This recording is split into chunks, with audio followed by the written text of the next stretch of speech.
The first thing people usually noticed about Dr. Ramona Ellis wasn't her gray suit or the way she carried herself.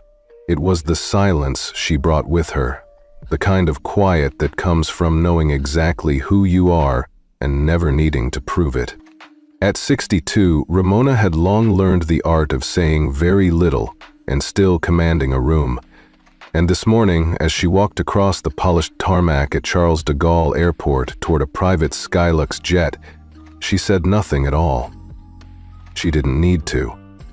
The crew had already loaded her single black leather briefcase.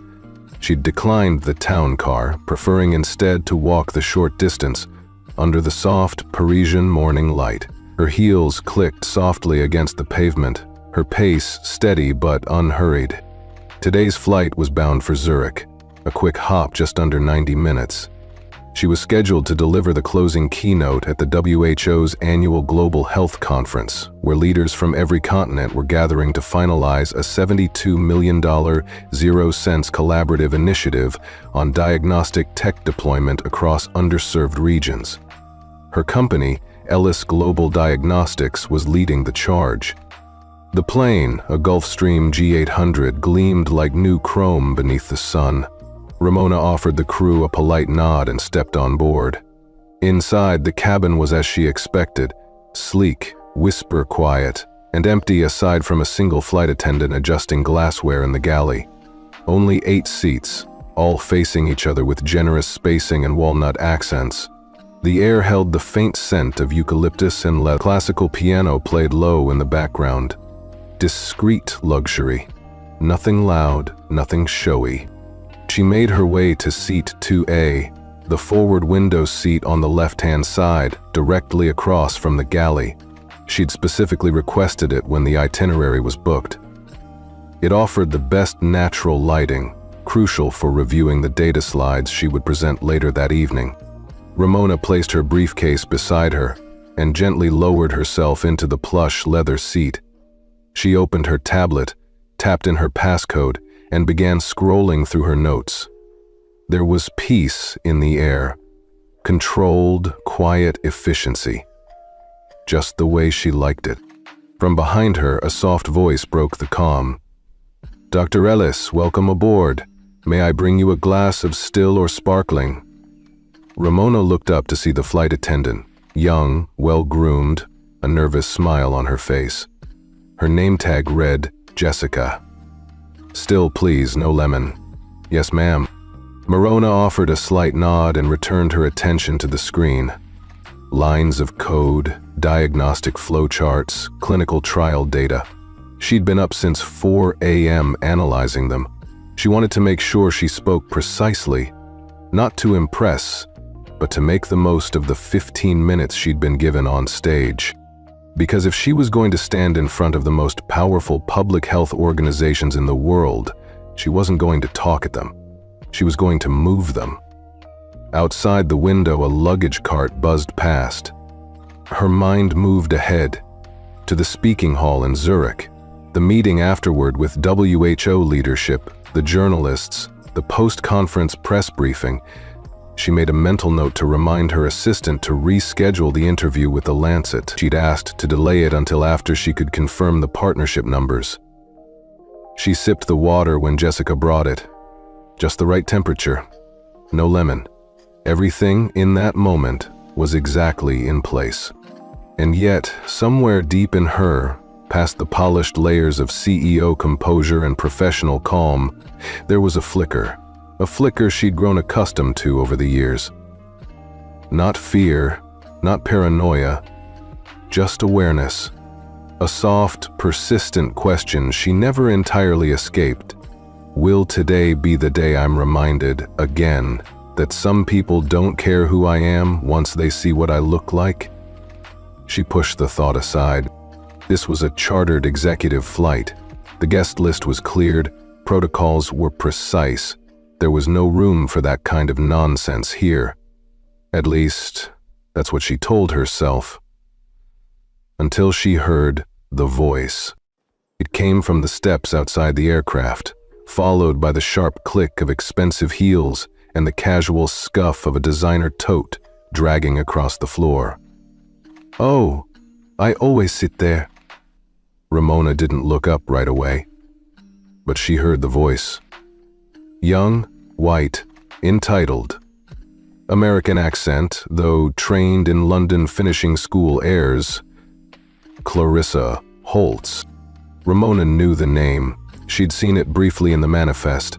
A PR executive for Skylux, supposedly hitching a ride to Zurich for a press event unrelated to the WHO conference. Ramona kept her eyes on her screen. It didn't matter. She had the seat. She had the assignment. She had the clearance. And no one was going to take that from her. Not again. Not today. When the heavy door slid shut with that soft hiss, the cabin fell into its usual hush, broken only by the gentle hum of pressurization. Ramona didn't look up. She'd learned years ago that if you didn't visibly acknowledge entitlement, it tended to lose its power. Instead, she kept her focus on the tablet in her lap, scrolling through the final slide of her WHO presentation. A few seconds later, the tap of heels echoed down the aisle. Ramona registered the sound without lifting her gaze. It was that precise, staccato rhythm that telegraphed confidence, maybe even arrogance. The designer leather bag that followed carried a name Ramona recognized. Clarissa Holtz, Skylux's own PR director. She'd paid extra for this charter and expected all the perks, including, apparently, someone else's seat. Jessica, the flight attendant, caught Ramona's eye and offered a polite but strained smile as Clarissa approached. "Good morning, Dr. Ellis," she said. "We have a bit of a situation. Ms. Holtz has requested seat 2A due to her sensitivity to cabin pressure fluctuations. Would you mind moving to 5D? Ramona lifted her head then, slowly, deliberately, and studied Jessica's face. No tremor in her voice, no defensiveness in her posture, just an even nod.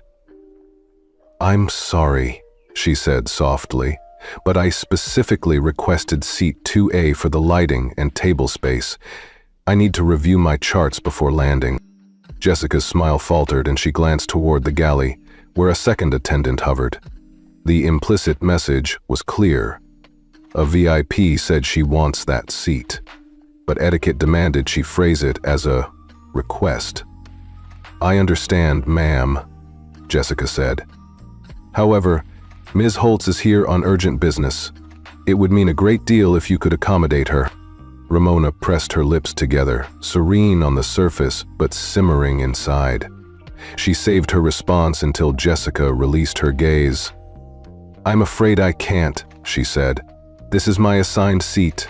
I'll stay here." At that moment, Clarissa swept in, her eyes narrowing when she saw Ramona still seated. "Excuse me," she said, voice laced with faux sweetness. "I'm Clarissa Holtz. I always sit in 2A on this route. It's my preferred position."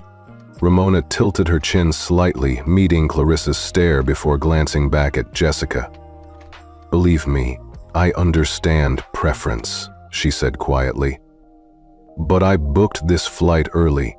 I paid in full for this seat, and I'm a platinum member too." She held up her membership card, and for a heartbeat, Clarissa's composure flickered. The cabin grew taut with tension. A banker in a pinstripe suit to Ramona's right shifted in his seat. A tech executive across the aisle discreetly angled his phone toward the window's reflection, recording the exchange.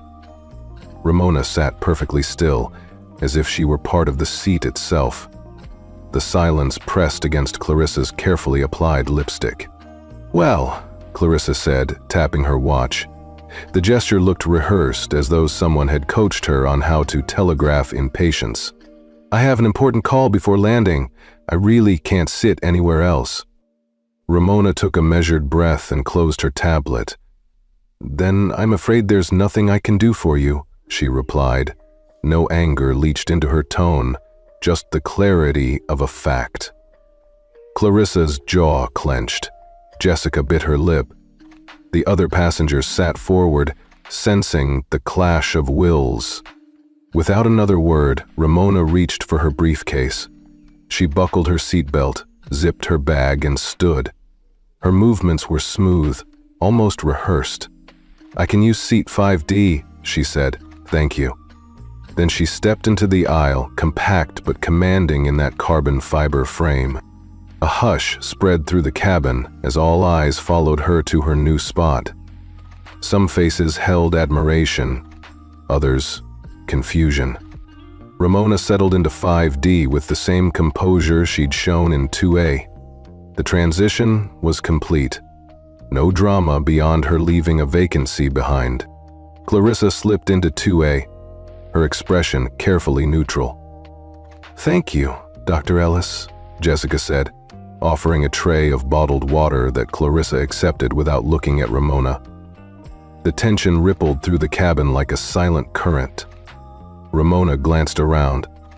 A few heads turned in her direction, curiosity flickering in the passengers' eyes. She returned to her tablet, but her mind had shifted gears. Inside, a familiar tide rose, a blend of indignation and resolve she'd known all too well. Not fury, exactly, but a steely reminder that politeness didn't equate to weakness. She was, after all, a woman who had built a $3,100,000,000 zero-cents company from scratch. She'd coded algorithms that saved lives, and she wasn't about to let someone else's sense of entitlement rewrite her story. Her breath remained even as she tapped her phone on airplane mode, opening the ClearDeck Oversight app. With one thumb, she bookmarked the seating data. With another, she drafted a silent alert. Passenger displacement, code C19. She didn't need to watch the cabin to know where Jessica and Clarissa were standing. The system would take it from there. Ramona looked back down at the chart she'd been reviewing. She'd practiced these slides dozens of times, but the moment felt infinitely more significant now.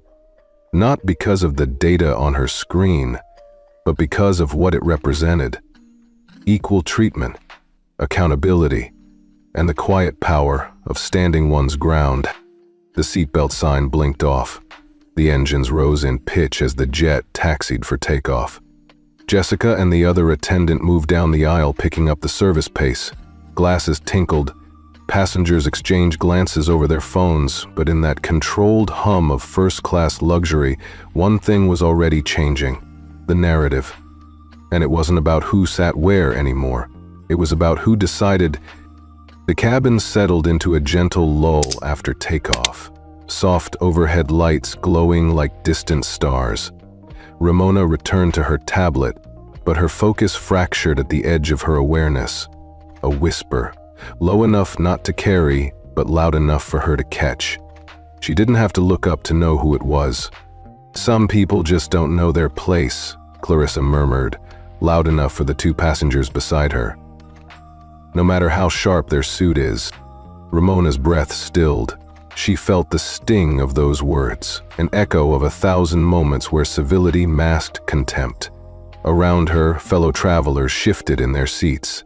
A businessman in a navy blazer glanced at Ramona's profile, then looked away, lips pressed in mild discomfort. No one spoke up.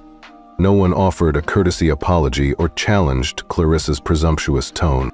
She remembered a gala in Geneva 5 years ago, when a board member had sneered the same sentiment under the guise of "just kidding."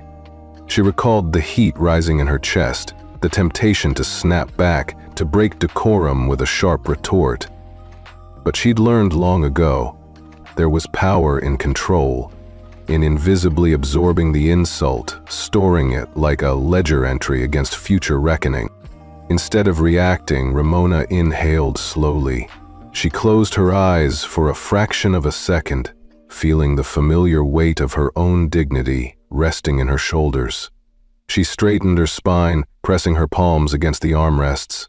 The click of seatbelt straps and the rustle of a magazine turning cut through the silence like distant thunder. All around her, polite first-class routine continued. Champagne poured, screens glowed with soft news tickers. Yet beneath that veneer, the cabin was a microcosm of society's hidden fault lines. A young woman seated 2 rows back leaned forward, curiosity coloring her expression. Her lips parted as if to protest or offer support, but she closed her mouth and sank back into her seat, phone cradled in her hand. Another passenger tapped his screen, eyes flicking between Ramona and the moving map of the jet's path on his tablet. He lingered on her name in the manifest, then swiped away, perhaps weighing whether to reach out. Ramona opened her eyes and met Clarissa's gaze in the reflection of the window. There was no triumph in her stare, only calm certainty. She bowed her head and returned to her chart, drilling down into the data points with deliberate precision. She let the numbers anchor her, each statistic a reminder of the lives saved and the breakthroughs achieved under her leadership. Her mind cataloged the slight as evidence. Time-stamped, context noted, a quiet indictment of entitlement disguised as courtesy. Stillness settled back into the cabin, but Ramona felt the tension humming beneath the surface. She tapped her tablet, no action yet, just a placeholder in her mind. Later, she would activate the clear deck protocol. Later, justice would arrive at cruising altitude, powered by silent authority and a single keystroke. For now, she reviewed her final slide, adjusting the font size and realigning a data table. Outside, the Alps gleamed in the morning sun. Inside, Ramona Ellis sat unshaken, a solitary beacon of composed strength amid a sea of polite indifference. She was used to being underestimated.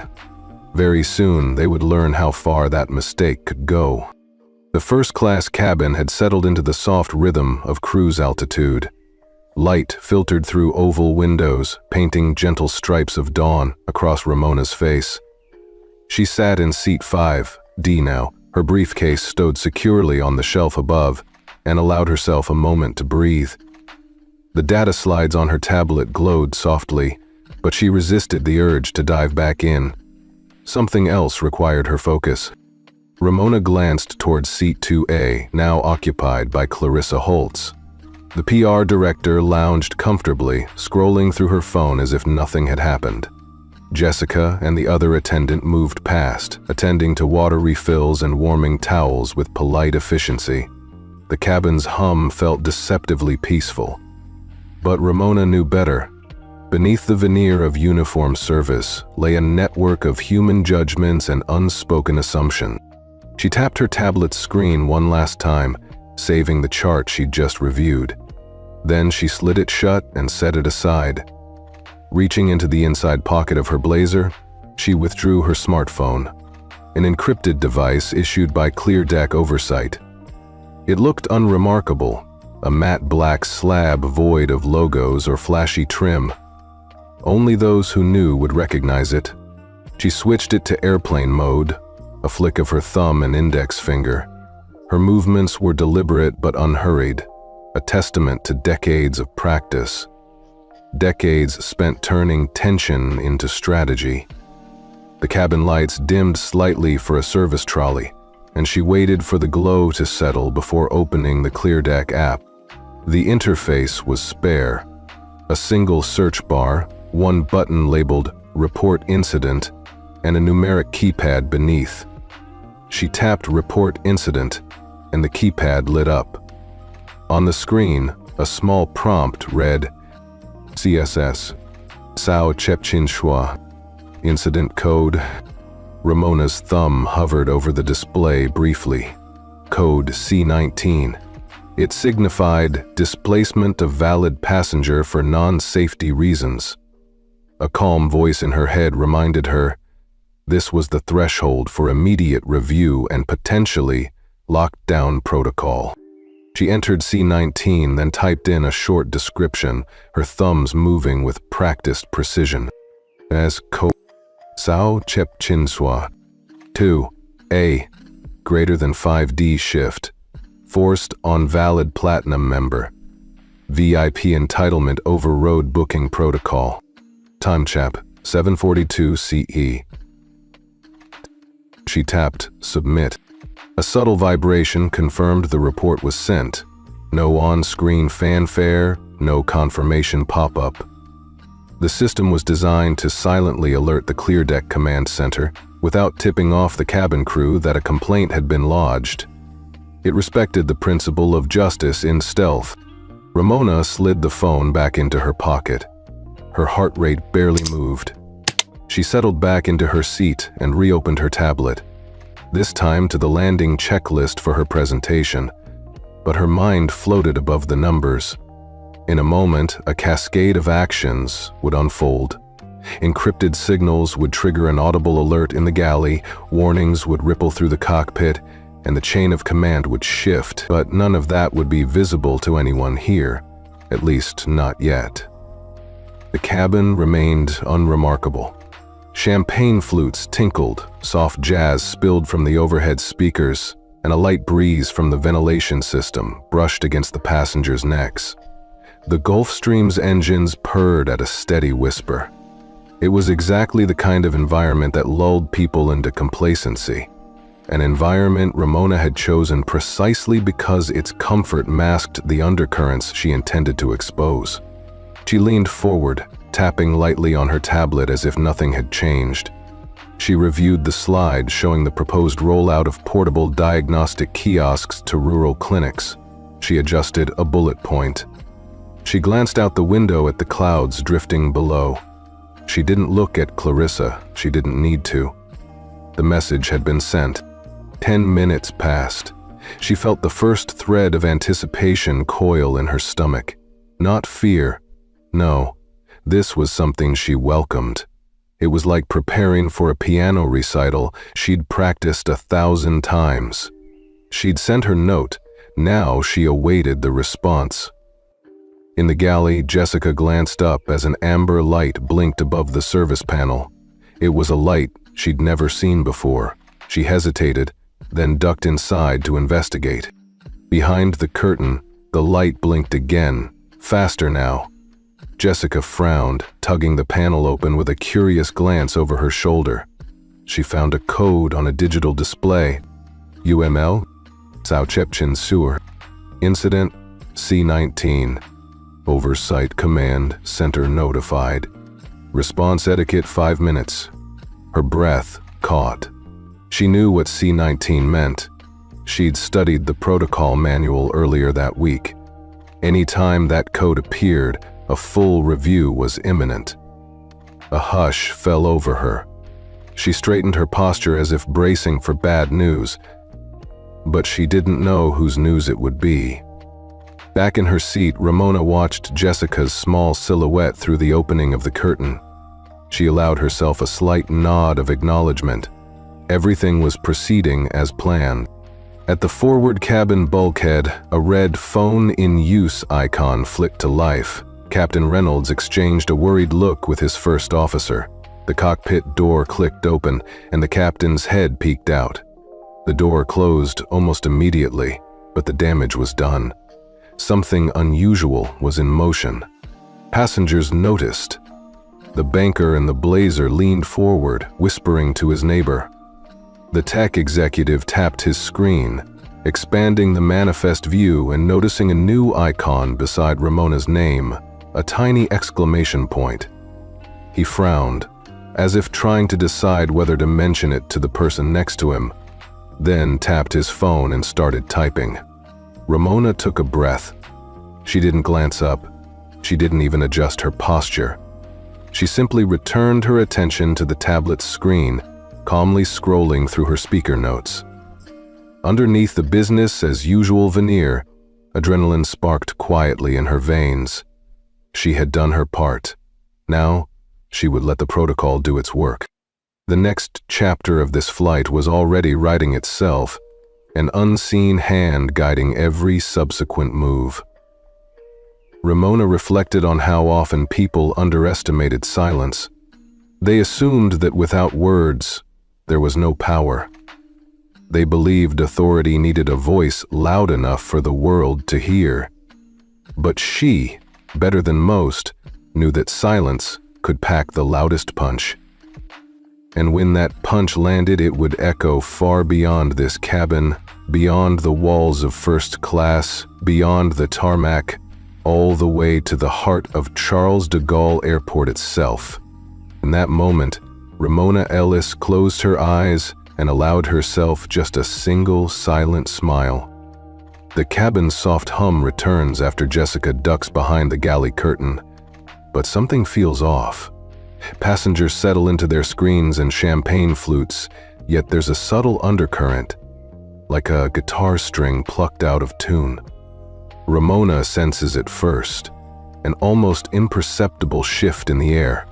She glances up from her tablet, catching a flicker of movement in Jessica's shoulders as the attendant steps back into view. A single amber light blinks on the service panel above, a light that had never seen before.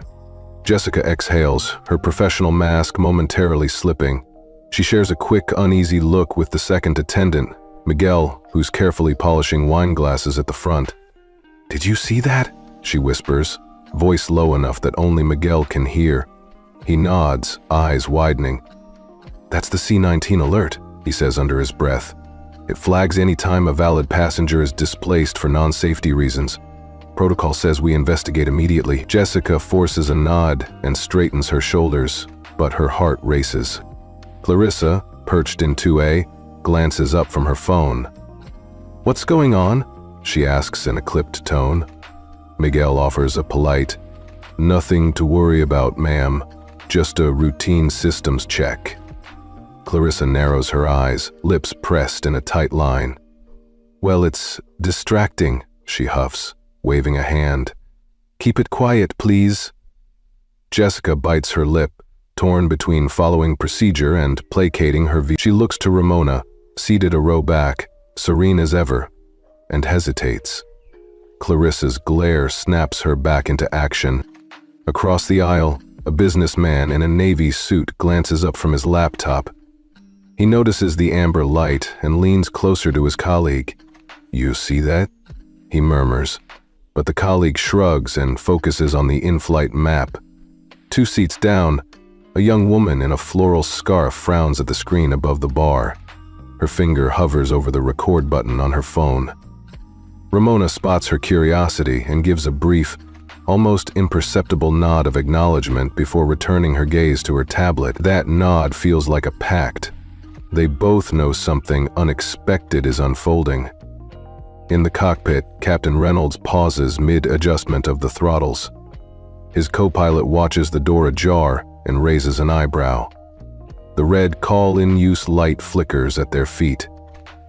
They exchange a quick, wordless glance, an unspoken question of, "Did you authorize that?" before the captain steps out, phone in hand. For a moment, the cabin's back wall stands silent. Then the door slides shut, and the captain returns to his station with a grave expression no passenger sees. Ramona senses the tension coil tighter. She taps her phone discreetly, confirming the C-19 report went through. She doesn't feel triumph, only the calm satisfaction of a plan unfolding. She scrolls her speaker notes but doesn't read. Instead, she watches the dance of staff and passengers, Jessica standing a fraction too close to Clarissa. Miguel stealing another worried glance at the service panel. The banker fidgeting with his lapel microphone. Everyone is on edge, though none would admit it. The amber light blinks again, slower now, as if hesitating. Miguel clears his throat and approaches Jessica, passing her a folded piece of paper. She opens it and reads quickly, her eyes flicking toward Ramona's seat. Then she squares her shoulders, pulls herself upright, and walks with deliberate steps down the aisle. The tension trails her like a cloak. Passengers crane their necks, phones discreetly raised. Clarissa stiffened, shifting in her seat, but doesn't look back. Ramona meets Jessica's gaze as the flight attendant approaches her. Jessica leans in, voice soft. "Dr. Ellis, there's been an official alert. We may have to pause service." Ramona inclines her head. "Understood," she replies, calm and clear. Her tone carries no accusation, only the authority of someone used to being heard. She reaches into her satchel, closes her tablet, and stands as if preparing to stretch her legs. The other passengers watch, breath held, caught between intrigue and dread. The engines continue their steady drone, but for the first time, the cabin feels alive with anticipation. Every polished surface, every hushed whisper, every blinking light points to a moment of reckoning. Ramona steps into the aisle, secure in her knowledge that the real action has only just begun. The undercurrent she felt has risen to a ripple. Soon, it will become a wave, and by then, the cabin will be anything but quiet. 14 minutes after Ramona submitted her silent report, the cabin lights dim for a routine service round. The Gulf Stream settles into a near-silent hum, and most passengers lean back, trusting the luxury cocoon to carry them smoothly to Zurich. But then, without warning, the discreet LED panel above the bar flickers bright blue. A hush falls. Jessica freezes mid-step, towel in hand. Miguel, the second attendant, pauses with a glass in mid-air. Passengers lean forward, eyes widening. At the forward bulkhead, a small camera-equipped screen meant for flight announcements blinks on. The logo reads, Clear Deck HQ, the same agency Ramona had quietly notified. Good morning, a crisp female voice says from the screen. It carries the precise cadence of someone who delivers uncompromising news for a living. This is Director Ingrid Malhotra of Clear Deck Oversight. Ramona looks up calmly. Her heart rate ticks upward, not from fear, but from the satisfaction of seeing her plan in motion. She adjusts her posture so her profile is perfectly visible to the screen. The other passengers, however, jostle in their seats, trying to glimpse the speaker through the reflection of their own screens. Director Malhotra continues, We have received an incident report, code C19, indicating that a valid platinum passenger was displaced for non-safety reasons. Under Protocol 7.4, this flight is now under immediate review. Clarissa Holtz in seat 2A stiffens. Her phone drops onto her lap with a dull thud. She looks at the screen as if it were a venomous serpent. Review, she mutters. Malhotra's image fills the entire display. Furthermore, she says, her tone crisp as winter air, the passenger in question, Dr. Ramona Ellis, is a C-level executive advisor to this protocol system, with authority to enact lockdown protocol at any point. Effective immediately, the original crew roster is suspended. The cabin reacts like a struck chord. A lawyer in a charcoal suit blinks rapidly, as though trying to clear his vision. A middle-aged woman in a silk scarf presses a tissue to her mouth. Jessica's hand flies to her chest, her knuckles paling. Miguel slips behind the curtain again, clearly rattled. Malhotra's voice resonates. Please remain seated. Crew members identified on this flight will report to the forward galley within the next 3 minutes for debriefing. New crew will be deployed from our standby team. She glances off screen. Captain Reynolds, are you prepared to comply? The cockpit door slides open. Captain James Reynolds' head appears in the frame. His uniform is impeccable, but his expression is taut. He inclines his head. Yes, Director Malhotra. We are proceeding with protocol. As his helmeted voice echoes back across the cabin, Ramona watches Clarissa's face drain of color. The woman who moments ago lounged in 2A now looks like a student caught cheating on a final exam. Passengers exchange stunned glances. Some pull out their phones, others simply gape. Ramona leans back, closing her eyes for a heartbeat. This is the moment she's been sculpting, when silence ripples outward and transforms into undeniable truth. She opens her eyes, letting her gaze find Clarissa's again. No anger, just serene authority.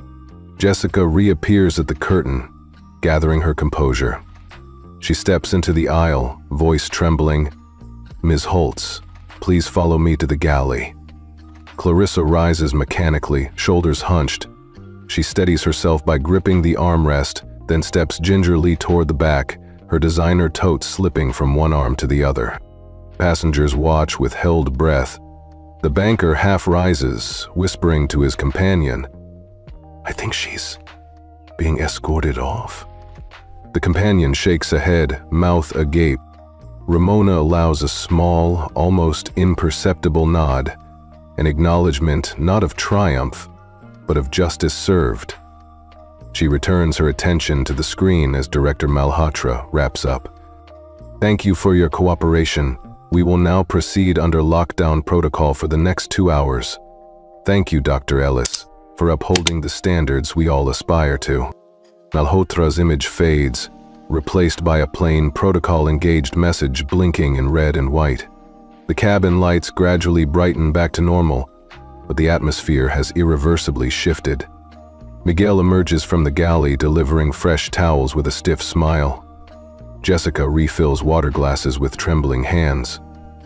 Clarissa stands at the forward bulkhead, shoulders slumped, eyes locked on the floor.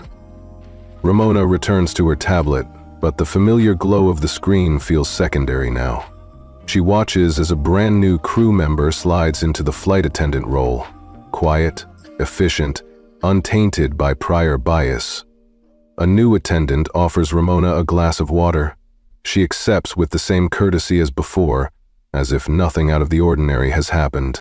Yet, everyone knows that something extraordinary has occurred.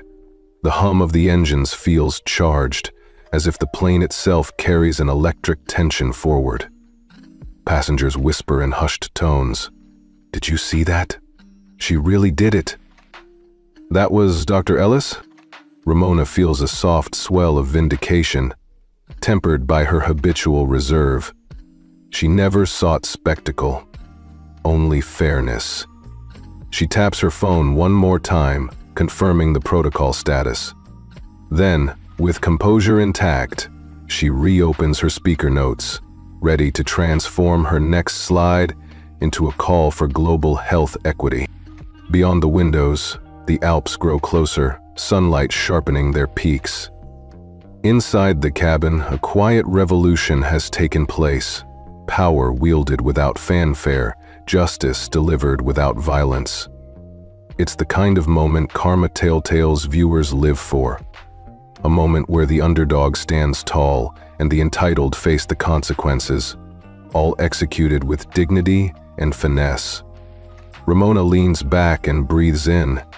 She knows that once this flight lands, the story will ripple across media outlets, social networks, and boardroom floors worldwide. For now, though, she simply relaxes into her seat, allowing the soft click of the seatbelt sign to lull her back into business mode. After all, she still has a keynote to deliver, and nothing, not even privilege weaponized against her, can derail that mission. The Gulfstream's landing gear retracted with a soft whoosh as the jet departed the runway and taxied toward the private terminal at Geneva Airport. Passengers exchanged polite nods, settling back into their seats for the short taxi. The cabin lights were warm, the air conditioning gentle. Everything appeared routine until the heavy sound of new footsteps echoed from the aisle. Jessica glanced back first, her eyes widening. Ramona felt it too, a shift in energy. From the galley emerged a man in a tailored dark suit, his lapel pin bearing the unmistakable emblem of ClearDeck Oversight's security division. His expression was neutral, professional, as he scanned the cabin. Ramona straightened imperceptibly in her seat. She'd never met this operative face to face, but she recognized the protocol. This was the moment Code C-19 went fully live. "Miss Clarissa Holtz," the operative announced, voice calm yet resonant enough for everyone to hear. He held a sleek tablet, scrolling briefly before looking up again. "Please accompany me to the forward section for an administrative review." A hush fell. Clarissa froze, her phone slipping from her fingers. She stared at the man's polished shoes for a heartbeat, then looked up, and the realization hit her. "Review?" she repeated, voice trembling. "I'm a platinum member. I always fly 2A. What is this about?" The operative tapped the tablet screen once. "You were seated in 2A20A after requesting that Dr. Ellis, a valid platinum passenger, vacate her assigned seat. Under Clear Deck Protocol 7.4b, we do not allow anyone to use personal influence to alter standardized seating arrangements." His tone was respectful but unyielding. No room for negotiation. A whisper ran through the cabin. The banker in the navy blazer tilted his head toward his neighbor, eyebrows raised. The woman in the silk scarf gasped softly. A tech executive half rose, tablet in hand, as if ready to record. Clarissa's face flushed. She glanced at Ramona with a pleading look, but Ramona remained composed, her gaze steady and inscrutable. "Dr. Ellis," the operative continued, shifting his attention for a moment to Ramona's seat. "Thank you for your report. Protocol is now engaged." He nodded formally, then turned back to Clarissa. "Ms. Holtz, please gather your belongings and step into the aisle." Clarissa stood, hands shaking as she zipped her designer tote. The mannequin-perfect composure she'd worn moments ago had dissolved. She brushed past Miguel, who offered a sympathetic but helpless glance. As she moved down the aisle, passengers leaned forward, phones lifted surreptitiously, capturing the moment of her expulsion. Ramona watched in silence, the corners of her lips lifting in a faint, composed smile. She'd seen countless cases of bias, the backhanded compliments, the polite dismissals, the unspoken barriers, but she'd never felt satisfaction like this before. Not vengeance exactly, but vindication. A quiet assertion that respect was earned, not granted by default. At the front, Clarissa paused, her voice barely more than a whisper. "This isn't fair. You can't do this to me. I have connections." The operative met her eyes evenly. "Fairness is defined by policy, Ms. Holtz, not by privilege." He extended his arm courteously toward the galley curtain, where a private corner had been set up for further questioning. Passengers began to murmur among themselves. Did she just say connections? I can't believe she got booted off. That was so satisfying. The cabin's undercurrent of tension gave way to a ripple of schadenfreude, quiet but widespread. Ramona leaned back, her posture unchanging. She closed her eyes briefly, reflecting on how seamlessly the system had worked. One silent report, one discreet protocol, and now a public reckoning. No raised voices, no heated confrontation. Just the clear authority of established rules. The operative gave Clarissa one last nod before she stepped behind the curtain. Jessica emerged to escort her, maintaining professional courtesy but clearly relieved that she no longer had to hide her discomfort. Miguel watched Ramona with newfound respect, his earlier anxiety replaced by a sense of solidarity. As the cabin returned to a low murmur, a new flight attendant appeared at the galley door, one of the standby crew introduced earlier. She moved down the aisle, offering bottled water and warm towels to the remaining passengers. Her presence signaled that service would resume, but everyone knew the dynamic had shifted irrevocably. Ramona's gaze drifted back to the window. The Alps, freshly dusted with snow, stretched out below. The plane turned toward the hangar, engines humming with steady confidence. She opened her tablet again, but the data slides flickered momentarily as passengers whispered and exchanged glances. A silver-haired man 2 rows back tapped his menu. "Young lady," he said to the attendant, "tell the pilot to thank that mysterious passenger for enforcing good manners." The attendant smiled politely. "Yes, sir." Ramona allowed herself a soft, almost imperceptible nod. She didn't need applause. The ripple of acknowledgement across the cavern was enough. This was more than a personal victory. It was a statement. Equality upheld through quiet power. As the plane came to a gentle stop, the cabin doors slid open and the cool air of Geneva drifted in. Cleared for disembarkation, passengers gathered their things, but no one hurried. They paused as they passed Ramona's seat, offering nods or whispered words of admiration. Ramona packed her briefcase with deliberate calm, aware that the real work awaited her on the ground. She stood, smoothing her blazer, and offered one final gracious nod to the crew and passengers. No fanfare, no grand exit, just the steady grace of a leader who let policy speak louder than privilege. Ramona stepped into the aisle, leaving behind an atmosphere forever changed. The jet bridges welcomed her to the terminal, where the afternoon sun glinted off the glass walls. Ahead lay the WHO conference, cameras, and the press. But in that moment, she carried a silent triumph with her. The knowledge that even in the most refined environments, true justice could take flight. The cabin's hum had settled into an almost comfortable lull when the ripple hit. It started quietly, a subtle exchange of glances and a soft murmur that seemed to rise up from rows of leather seats.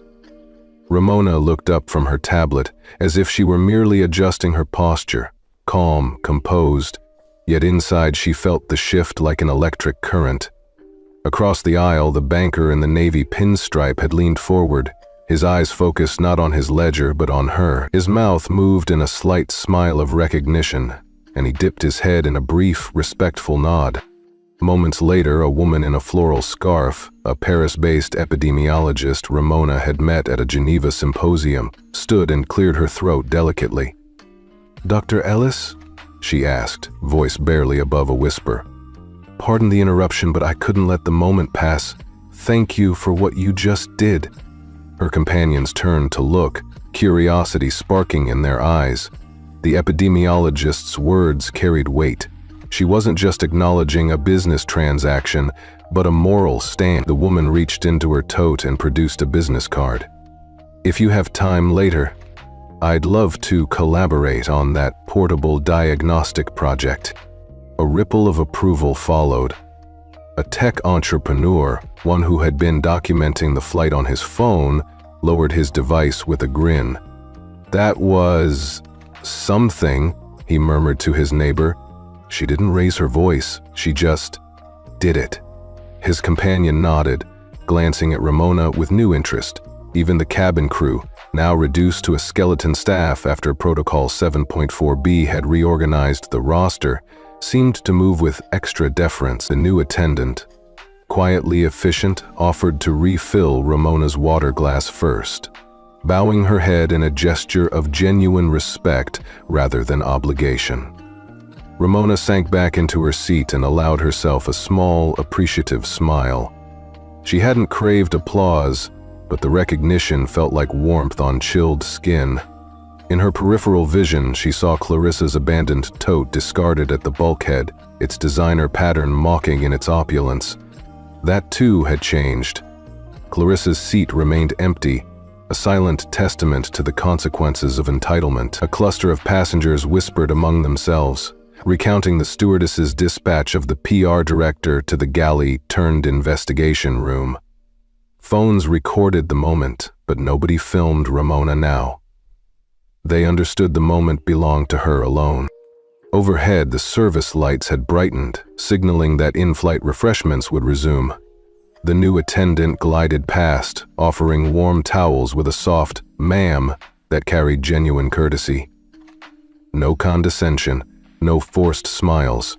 A crisp efficiency replaced the earlier nervousness. At 5D, Ramona accepted the towel and closed her briefcase. She allowed the attendant to settle the tray at her seat first, then looked up and offered a nod of thanks. The attendant's eyes glistened with relief, as if she were no longer complicit in an unfair script. From the back of the cabin, a murmur rose. Passengers trading stories of corporate boardrooms where they'd seen similar power plays, but rarely enforced with such quiet authority. One man, mid-level executive for a biotech firm, shared with his partner, "I've sat in more than my share of first-class cabins, and I've never seen a procedure executed so cleanly.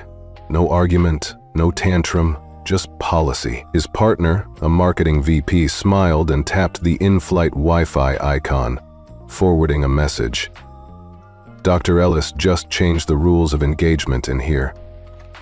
Ramona's chest tightened with satisfaction, but she kept her expression neutral. She knew the eyes of the flight attendant's trainee were still on her.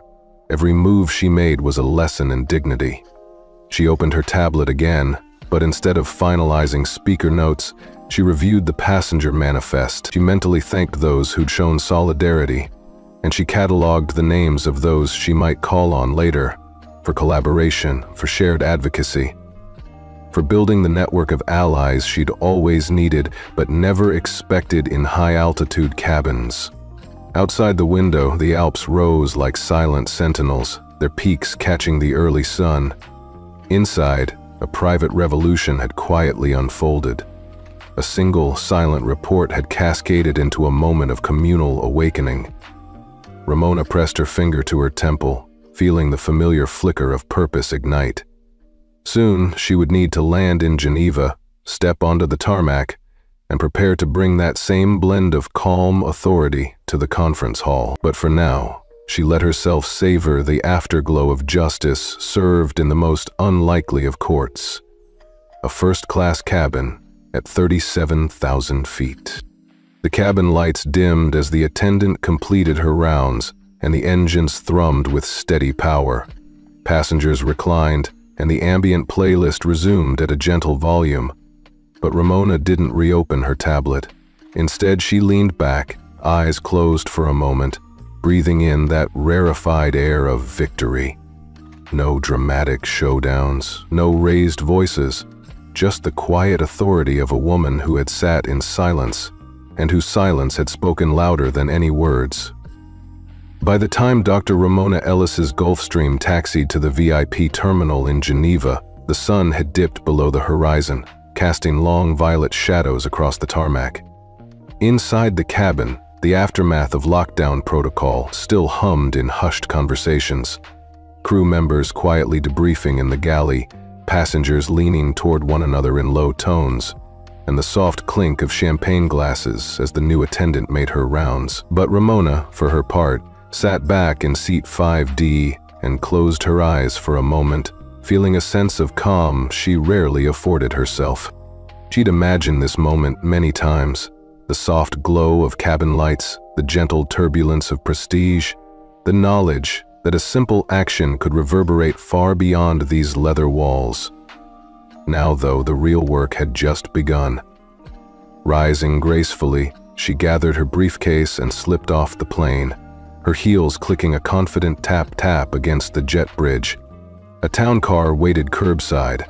The driver, accustomed to flying VIP clients to five-star hotels and conference halls, opened Ramona's door with the same practiced neutrality she'd shown backstage at countless philanthropists' galas. Ramona offered a brief nod of thanks and slid into the plush seat. As the car merged onto the expressway, she retrieved her encrypted smartphone from her blazer pocket. Geneva's hotel corridors were quiet when she arrived 20 minutes later. The lobby's soft lighting and hushed marble echoes greeted her like an old friend. She didn't need a suite to do her work. The privacy lounge off the main foyer would suffice. Inside, she settled at a desk outfitted with a small laptop, its charger already plugged into the wall. Ramona powered it on and watched the blue disc spin. A mug of herbal tea sat warming nearby, steam curling skyward. She clicked open a fresh email draft, the subject line already typed. Urgent. Review of Skylux, private charter protocols. Her cursor hovered over the body of the message. Drawing in a quiet breath, she began. To Dr. Helena Strauss, Director of Logistics, WH.CC, members of the Steering Committee for Global Health Equity. Dear Dr. Strauss, I hope you are well. I write to inform you of a serious breach in ethical standards that occurred earlier today on a Skylux private charter flight, Flight SP-1458, Paris, Zurich. As a platinum member and C-level executive advisor to the ClearDeck Oversight Panel, I submitted a formal incident report, code C-19, after being asked to vacate my assigned VIP seat in favor of another passenger, for reasons unrelated to safety or protocol.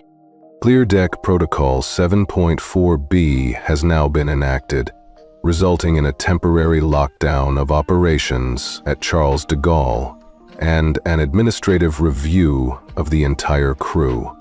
I believe this incident underscores the urgent need for our organization to reassess the criteria governing our transportation partnerships. In light of this, I respectfully recommend that WHO suspend its current charter agreement with Skylux Private, valued at USD 72 million annually, pending a comprehensive audit of their passenger services and safety compliance. Thank you for your consideration. I am available to discuss further details at your convenience. Sincerely, Dr. Ramona Ellis, CEO, Ellis Global Diagnostics. Executive Advisor, ClearDeck Oversight. She paused, fingers hovering above the keyboard. The language was precise, unemotional, almost clinical. She didn't need rhetoric. The facts spoke for themselves. With a final review, she clicked send. The email whooshed into encrypted channels, immediately flagged for high priority. Ramona closed the laptop gently and leaned back, closing her eyes. The world would react now. That much she understood. Her role was done. Back in the Skylux private headquarters at Charles de Gaulle, a glowing bulletin board in the lobby caught the attention of late-working staff. A public statement had just been released. This Kayak's private official statement. This afternoon, Skylux Private initiated an internal review following an incident on Flight SP-458. We take these matters very seriously and have temporarily suspended the responsibilities of the crew involved. An independent audit of our VIP seating protocols will commence immediately. We apologize for any inconvenience to our valued clients and will issue further updates as soon as possible. Within minutes, murmurs rippled through the building's corridors. PR teams scrambled to draft a press release. Operations managers flipped through protocol manuals. Legal counsel, summoned to a glass-walled conference room, convened a crisis meeting. The email from Ramona's signature had been forwarded internally with the USD 72 million figure emblazoned in bold, a stark reminder of the stakes. Back in Geneva, Ramona sipped her tea. Her phone buzzed with a secure notification. Pending. She didn't check it. Instead, she closed her eyes, letting the residual warmth of victory settle in her chest. The following morning, a headline on WHO's website confirmed her recommendation. WHO suspends USD 72 million charter contract with Skylux Private.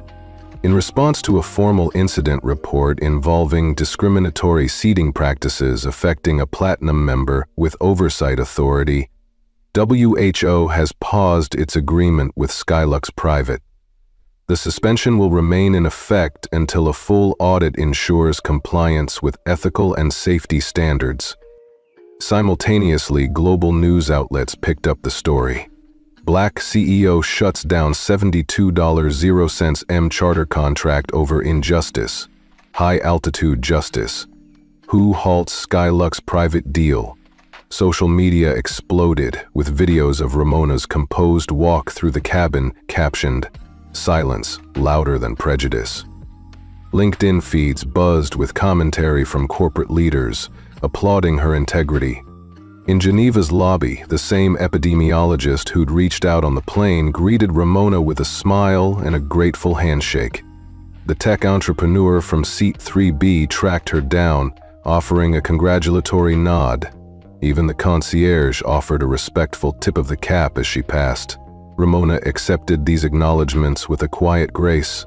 She'd never been one for fanfare, but tonight felt like a moment to acknowledge not just her own victory, but a shift in standards for everyone who boarded a VIP flight. Late that afternoon, As she prepared for her keynote, Ramona reviewed the webcast link for the WHO conference. She felt no thrill of spectacle, just a calm certainty that the audience would hear her. They would recognize that fairness didn't need fireworks. It only required steadfast resolve. She smoothed her suit jacket and stood, crossing to the window to watch the sun cast a golden path across Lake Geneva. Tomorrow, she would speak of diagnostics and equity, but tonight, she reveled in the knowledge that one quiet email had reshaped an entire system. And somewhere high above, a private jet waited to carry its passengers home, but without the complacency of silence. By the time dawn broke over Charles de Gaulle, Skylux Private's headquarters had already erupted into a full-blown crisis. In the gleaming glass lobby, scattered clusters of staff whispered in hushed tones, staring at the same bulletins that flashed across every screen. Who says spends USD 72M charter? Contract with Skylux Private. Independent audit of VIP seating Pro Tools immediately underway. In the executive suite, CEO Richard Williams stood before a wall-sized monitor, replaying the viral cabin video. His jaw was set so tightly that his knuckles whitened as he clenched them at his sides. Around him, the leadership team, COO, CFO, head of legal, and PR director shifted uncomfortably in their chairs. 5 seconds ago, Williams said, voice low and steady, we held the promise of $72 million, 0 cents revenue per year. Now, we're hemorrhaging credibility and losing the WHO partnership for at least 3 years. He turned to the PR director. Get me a press release in the next 30 minutes. I want full transparency. Crew suspended, audit launched, training mandated. Down the hall, in the employee relations office, Clarissa Holt sat across from the HR director. She'd been summoned at 6 a.m. Her designer tote still lay on the floor beside her chair, its contents half unzipped and exposed. When the HR director began to speak, we're placing you on indefinite suspension pending investigation into violation of seating protocol. Clarissa's world narrowed to the sterile carpet and the ticking of a digital clock on the wall. Indefinite suspension? She managed, voice shaking. But I'm a platinum member. I'm part of the family. The HR director tilted her head sympathetically. Part of the family means following the rules, Ms. Holtz. You'll receive full pay and benefits through your suspension, but effective immediately, you have no authority to represent Skylux in any capacity. Outside, the PR director's draft statement was already circulating. Following a serious breach of our VIP seating policy, Skylux Private has suspended the employees involved in Flight SP4488, effective immediately. We are cooperating fully with an independent audit of our service protocols and have initiated mandatory bias awareness training for all crew. By mid-morning, the media had pounced. Headlines blared from digital news feeds. Skylux Private in turmoil after high-altitude discrimination. Flight attendant fired, CEO's email halts $72, 0 cents. M. Geneva jet grounded. Who really wields the power? Inside the operations center, Jessica Miller, the flight attendant who'd pressed Ramona to move, was reading the same headlines on her tablet. Her apartment bedroom, where she'd been scrolling through her phone before the briefing call, suddenly felt 2 sizes too small. When her manager phoned her at 8 a.m., voice barely above a whisper, it wasn't an invitation back to the skies. Jessica, he said, we're transferring you off all VIP routes indefinitely. You'll attend mandatory company training next week. We'll arrange a position in ground services once that's complete. She stared at the ceiling, stunned. 8 years of service, hours of champagne refills, priority lunches, personalized attention, boiled down to one misstep. She inhaled, trying to steady her voice. Is this a demotion? She asked. Temporary reassignment, he clarified. You'll earn your way back, but for now we need to demonstrate accountability. Across the hall, Captain James Reynolds was debriefing with flight operations. His 25 years of flying record meant nothing against the glare of public opinion. The operations director laid out the facts. His decision to uphold the crew's seating order under Clarissa's influence had triggered Protocol 7.4b. He would be grounded for 2 weeks. His next assignment would be as a simulator instructor for new pilots, not commanding an actual aircraft. Reynolds's hand hovered over the paperwork. For a man whose identity had been so bound up with command, the idea of teaching in a windowless room full of trainees felt like an exile. Understood, he said. His voice was even, but inside he seethed. Meanwhile, in the IT department, screens showed the WHO contract portal closing. The network log glowed with hundreds of deletion requests for Skylux's API keys, the digital equivalent of turning off the spigot. The CTO cursed under his breath. They just yanked us out of the system, no grace period. By noon, the entire staff had been notified of a mandatory all-hands meeting in the main auditorium. Employees trickled in, some in uniforms, others in business casual, filling every seat. Williams stood on stage, flanked by Ramona's name and photo on a side screen. An unspoken acknowledgement of whose call had unleashed the chain reaction. We failed, he began, voice echoing. Not because of one person, but because we let a culture of entitlement override our commitment to fairness. Today, we begin a total reset. He introduced a company-wide bias awareness program designed by Ellis Global Diagnostics in partnership with ClearDeck Oversight. Over the next 48 hours, every flight attendant, pilot, ground staff, member, and executive would participate in immersive training sessions, role-playing scenarios, interactive workshops, and unfiltered discussions about unconscious bias. The auditorium was silent as Williams continued. We will not return to business as usual. We will emerge stronger with a renewed dedication to inclusive service. Clarissa, Jessica, Captain Reynolds, you have my respect for complying, but you also have my responsibility to enforce standards. We will rebuild trust together. As the meeting adjourned, employees filed out quietly, a mix of apprehension and relief on their faces. Some had tears in their eyes, others exchanged somber handshakes. Across the room, a young flight attendant who'd been terrified of speaking up during Ramona's flight now looked determined, whispering to her neighbor, "We have to do better." Down in the operations bullpen, the CFO updated the quarterly projections. A one-time hit of $72 million, 0 cents lost, plus another $15 million, 0 cents for training and audits. The finance team exchanged haunted glances, but one senior analyst, tapping away at a spreadsheet, offered a small insight. Our customer satisfaction index is already climbing. This could pay off in the long run.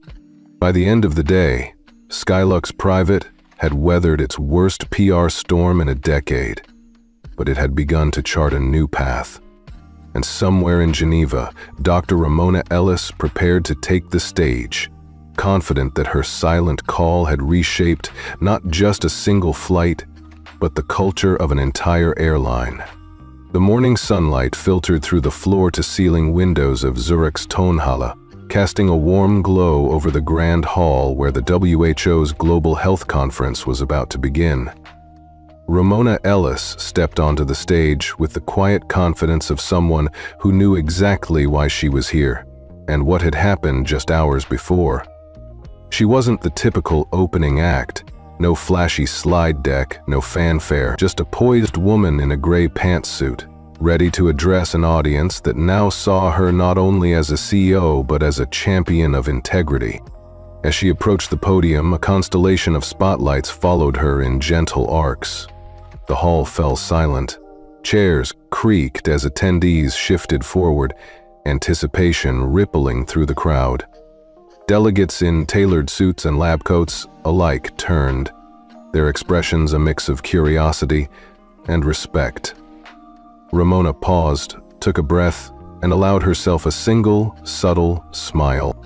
"Good morning," she began, her voice calm but carrying easily across the room. "I'm honored to be here with you all today." A ripple of applause greeted her words, polite, measured, but genuine. The moderator, a distinguished British epidemiologist, stepped up to her left.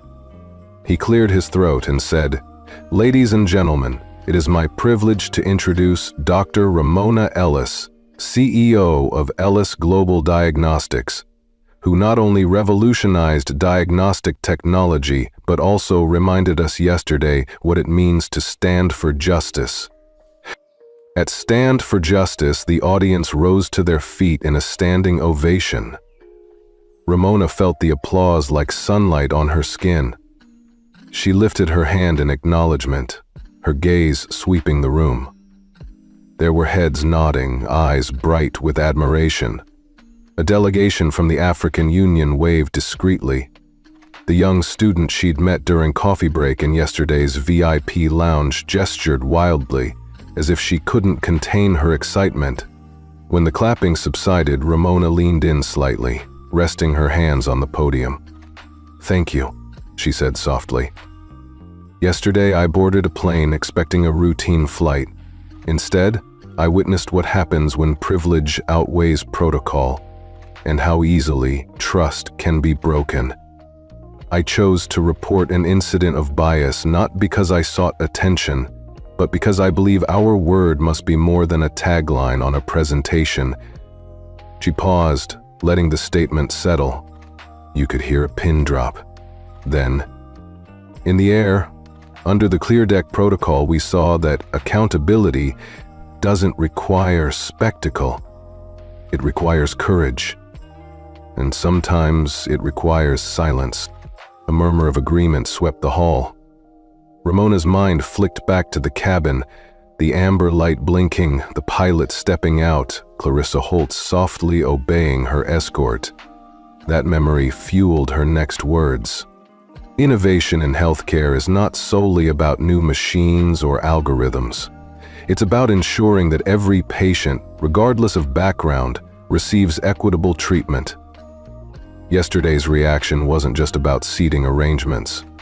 It was a testament to upholding human dignity at 37,000 feet. If we can hold ourselves to that standard in the sky, imagine what's possible on the ground. Another wave of applause, this one more enthusiastic, more heartfelt. Ramona let it wash over her before continuing. That is why Ellis Global Diagnostics has pledged $10 million, 0 cents, over the next 5 years to expand portable diagnostic kiosks in underserved regions. Technology for all, no exceptions. She clicked a remote and a slide appeared behind her. A photograph of a smiling child in rural Kenya holding a handheld screening device. The image was simple but powerful. People reaching across continents, building trust, one test at a time. As we move forward, Ramona said, I challenge each of you to look beyond the podium, beyond the press releases, and ask, how will you ensure that fairness isn't an afterthought? Because fairness isn't a luxury, it's a baseline. She stepped back, signaling the end of her talk. The moderator returned, beaming. Thank you, Dr. Ellis, for that moving call to action. The applause returned, sustained and approving. Ramona let it play out for a moment before lowering the microphone. She gave a final nod, then turned off the stage lights and stepped into the wings, heart steady, purpose fulfilled. Backstage, her COO awaited with a bottle of water and a quick embrace. You were incredible, Elise Thompson whispered. The room lit up. Ramona smiled, sipping water. It wasn't about me, she replied quietly. It was about what we chose to believe, in equity, in accountability. Elise squeezed her arm.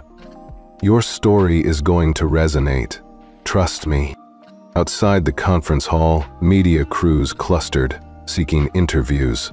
Ramona took a deep breath and permitted herself a small moment of pride, not because of her company's valuation or her boardroom victories, but because her actions, performed in silence on a private jet, had ignited a conversation among the world's health leaders. Moments later, as she walked toward the press pool, cameras flashing, she felt grounded. She had started this journey believing that respect was earned with every choice.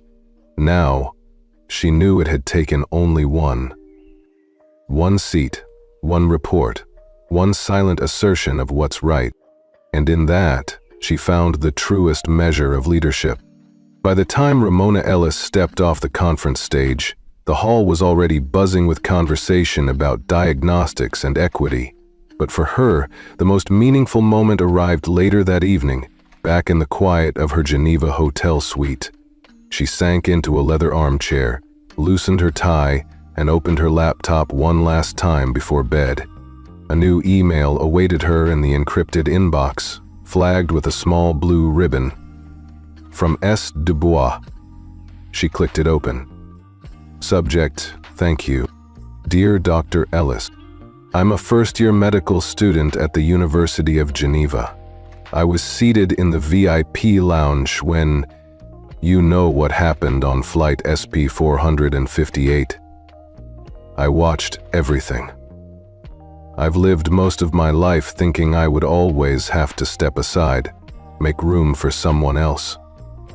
I've learned to voice gratitude when acknowledged and swallow my frustration when I wasn't. But after seeing you stand your ground so calmly, no shouting, no tears, no self-pity, I realized something that changed me. I don't have to leave my seat anymore. I can sit where I belong, speak up when I'm right, and trust that justice isn't just a word. I wanted to thank you for showing me that.